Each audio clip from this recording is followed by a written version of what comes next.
He stole $10 million and got away, but how did he do it? Was it a meticulously planned heist or an inside job?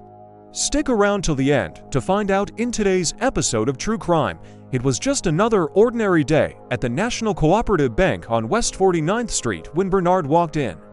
There was nothing unusual about him. After all, he was a regular customer. Also, Bernard was highly respected in the community. In fact, he was well known for his successful scrap metal business and his unwavering commitment to helping those in need. So no one at the bank thought twice when Bernard walked in. Bernard handed the teller a withdrawal slip for $10 million. At first, the teller couldn't believe her eyes.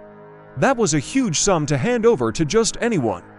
However, after checking the slip, which was signed by the branch manager, she began to fill out the request.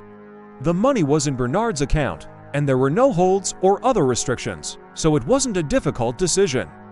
After gathering the cash from the vault, the teller handed it over to Bernard in two briefcases. He thanked her profusely, promising to be back soon, and with that, he left the bank. It was only after the door closed behind him that the teller realized something was wrong. She checked Bernard's account and saw that the $10 million was gone.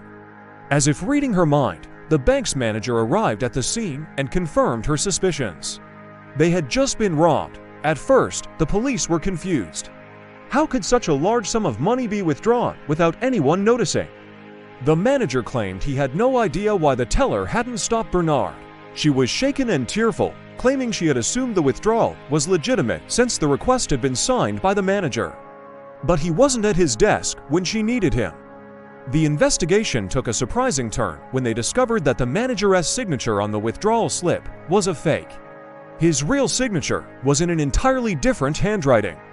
This meant the person who had stolen the money had also forged the manager's signature.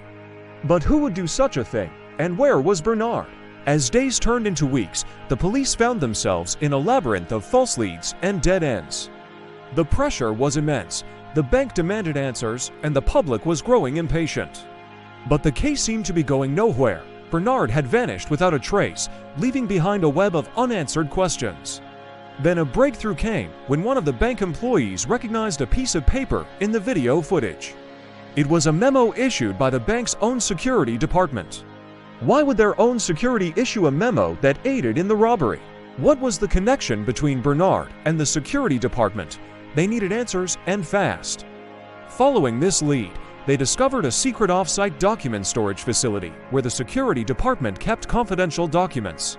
Some of these documents contained sensitive information about the bank's security protocols, key codes, and backup access systems.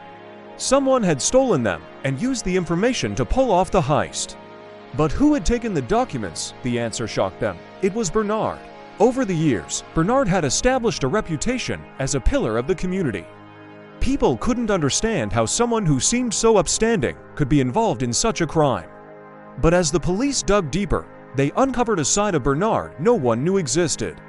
Bernard wasn't just a scrap metal dealer. He was a notorious international con artist with a long rap sheet.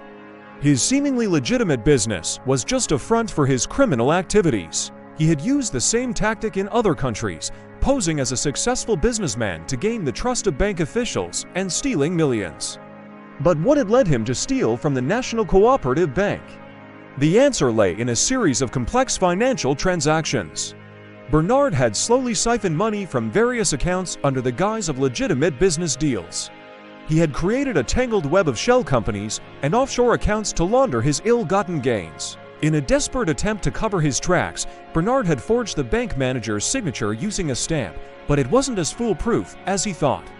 A forensic analysis of the signature revealed traces of the ink used, leading the police to a specialty printing company.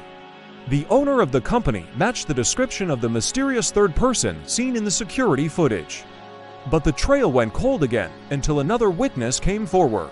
An employee from the printing company remembered a heated argument between Bernard and the owner of the company. Apparently, Bernard was furious because the owner had used expensive ink, making the forgery too easy to detect. As the net tightened around Bernard, he became increasingly desperate. He began transferring money between accounts at a frantic pace, trying to hide his crime. But it was too late. The police were hot on his trail.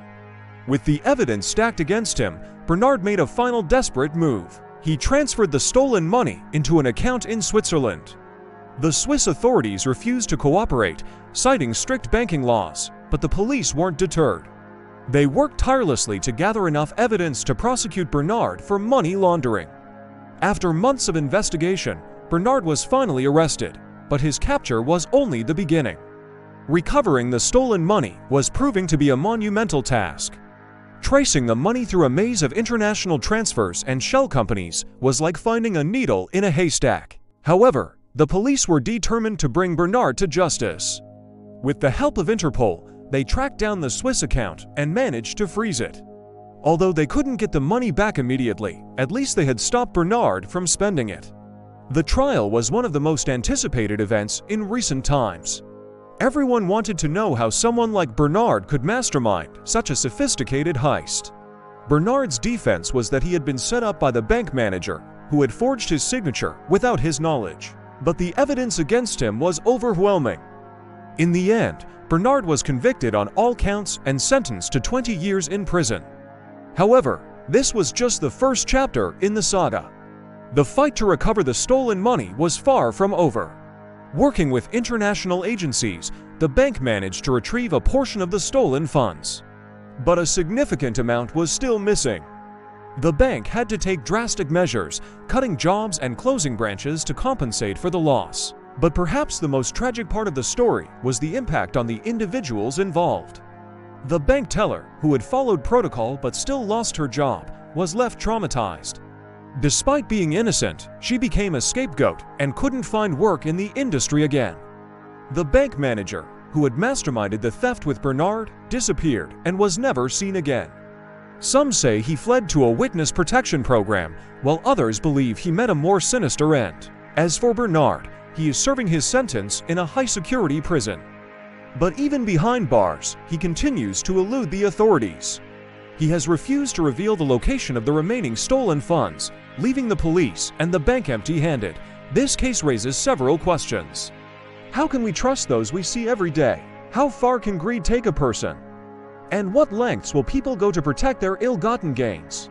Sadly, there are no easy answers. Perhaps the most important lesson is to always be cautious. No matter how trustworthy someone may seem, always verify before trusting. It might save you from a lifetime of regret. In the end, justice was served, but the scars left by the betrayal run deep.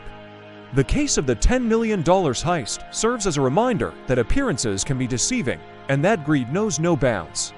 It is a story that will continue to be studied by law enforcement agencies and a cautionary tale for all who hear it. So what do you think? Do you have any similar stories to share? Let us know in the comments below. If you enjoyed this video, please don't forget to hit the like button and subscribe for more content. Your support means everything to us. Thanks for watching. See you in the next one.